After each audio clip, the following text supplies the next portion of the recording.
And now, your First Alert 5 weather.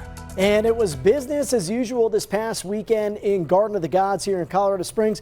I love this time of the year when you get the juxtaposition of those really bright red rocks combined with some snow and the dead grass. I mean, it adds to the color. Also, the sky, the colors there can make it just pop. And this is one of those photos sent in by David K. Johnson that does just that.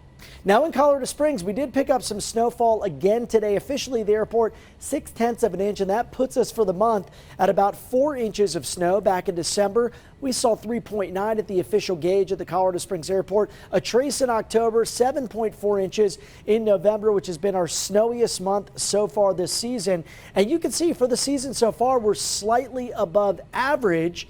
And if you remember, especially if you've been a resident here for a while, you know that typically February, March, and April, those can be the snowiest months of the year.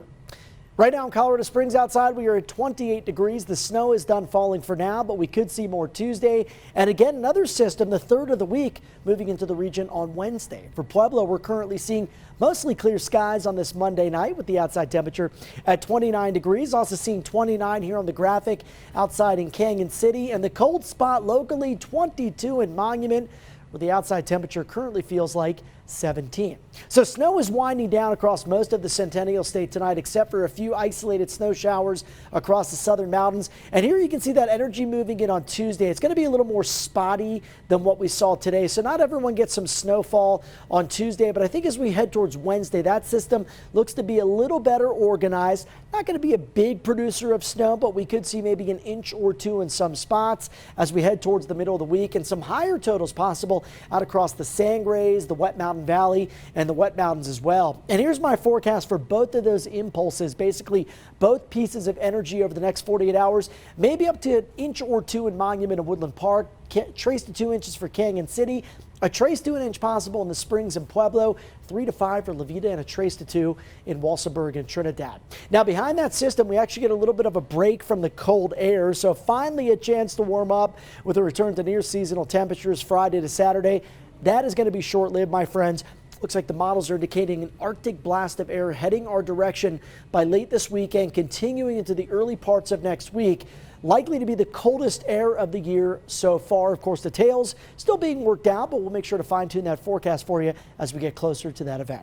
All right, here's a look at those cold overnight lows tonight. They'll be colder, by the way, next week, but still, this is pretty chilly. -2 in Alamosa, 11 in Walsenburg, 15 in the Springs. Highs tomorrow, some areas struggling to get out of the 20s in the Springs. I think we'll hit right near that freezing mark at 32. Just a few flurries possible, otherwise overcast and windy. And with that high of just 32, you get those wind speeds up near 30. That feels like temperature is going to be much, much colder than that. There's the reference to some light snow on Wednesday. And again, with that next Arctic front this weekend, that brings back some potential moisture Saturday night to Sunday. For Pueblo, got mid-30s through Wednesday, but we're up near 50 with sunshine on Friday. That is going to be my pick day of the next 7, because behind that, this could be our first real taste of some cold Arctic air by the end of the upcoming weekend. For Canyon City, we have mid-30s on Tuesday and Wednesday, up to 47 by Friday. Still relatively mild in comparison to what we'll see later in the weekend. So Saturday, not bad early in the day with snow moving in by Saturday night. And for Woodland Park, we've got 20s here through Thursday, then a few days in the 30s with more snow expected by the upcoming weekend. Diane?